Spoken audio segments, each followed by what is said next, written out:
Hey everyone, it's Jeff Douglas, golf fitness coach and doctor of physical therapy, and today we're going to go over a very simple warm-up that you can do on the range with only using a big, longer band that's looped and a smaller loop band that you can put around your knees.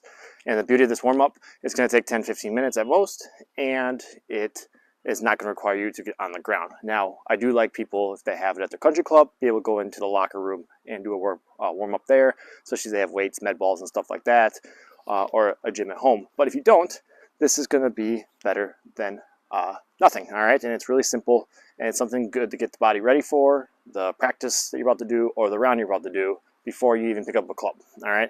And again, it's only 10-15 minutes. I know many people are rushed. Golf's already long enough, but doing a little something is going to help performance. It's going to help lower your risk for your injury and have your body almost ready at the same level every time you start warming up. You show up stiff and warm up versus other times you do warm up, you're warming up with more range of motion, less range of motion, more potential neurological charge. So let's dive in.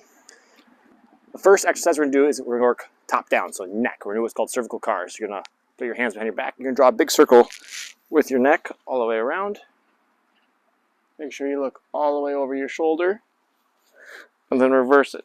Look all the way over the shoulder, looking up, and bring it all the way around, and that'll be a great neck exercise there. I would perform it 5 times.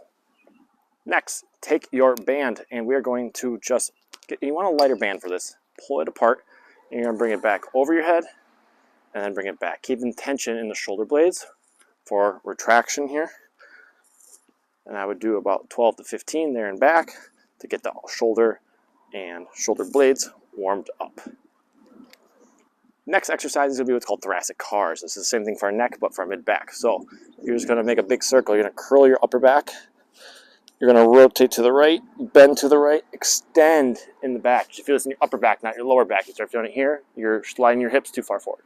Upper back. Come all the way over to left rotation, left side bend, and down. Reverse, left side bend, left rotation. Bring it all the way back around. Bring it down to right side bend, right rotation to where you started. That would be 1 rep.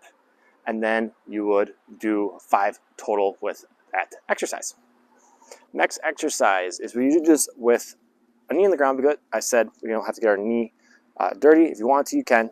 But if you just do kind of a mini lunge, take the band, and you're going to rotate with over the leg that's forward. So in this case, left leg is forward, right arm is out, turn and rotate. Turn and rotate. I would do 10, switch, and then my right leg's forward, or my left knee would be on the ground if you want to bring it all the way to the ground. Rotate here, just working on some thoracic rotation and getting the muscles prepared in the upper back. Next one's going to be hip airplanes, and some of you might need a club. Go find a bench for this one, or you can just keep your foot on the ground. Say you take a club, and I'm going to hinge, put tension in my glute here, leg back, all right? So in this case, right leg is here, and I'm going to open the left hip, and then I'm going to shut it down, feel stretch in the right hip. Make sure you let that hip come all the way down for that stretch. Open up, shut it down, open up, shut it down. If you want, you can keep this back foot on the ground to work it. It gives you a little more stability. I'd want you to do 10 on each side and then move on to the next one. Next exercise is a resisted backswing, taking the long band. Again, this is why you want a light one.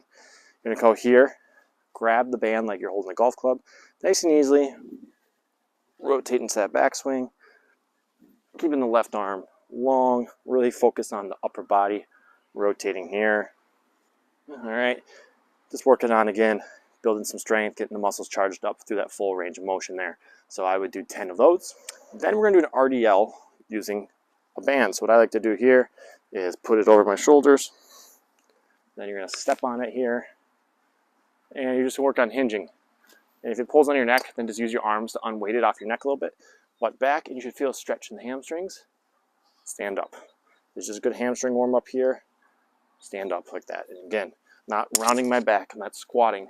I'm hinging to lengthen my hamstring, stretch them out. Come on back there, do 12 of those. The next one, we're going to take our yellow band, put it around your knees, or your looped band, I guess, based on the resistance you have. Sit in the hinge again. And all you're going to do is, and this is where you want a little stronger band, is pulse out. Keep your feet on the ground, and I'm externally and internally rotating the hip to work my lateral hips here, do about 15, 20 till you get a good pump. Next two exercises are going to be the pelvic tilt. Get into your golf posture. Work on tilting, untilting, tilting, untilting. Some of you may struggle, so you'll have to take a club, hold it there, tilt, untilt, loosening the upper back up a little bit, working on that good pelvic tilt motion that we need with our swing. And then we're going to pelvic rotations. So if you can, cross your arms, rotating your pelvis into your backswing and downswing. Again, if you're struggling, you're moving your whole body, hold it here and work it there. And do 10 of those in each direction. The last exercise that we're going to do for this warm-up is just to do a reverse lunge with a twist. I like to take a golf club. You're going to come here, step back, rotate over the leg that's forward, come down, lunge, rotate, and come up. And I would do 8 and 8 on each side, and that will complete your warm-up. It pretty much goes through every joint from your neck all the way through your lower body there to make sure that you've done at least something to help you get ready for your practice round or your actual round to help you play your best golf. So I hope this helps. I hope you use this. And again, if it's taking you longer than you want, then just cut the reps down or cut an exercise or two out. Take care.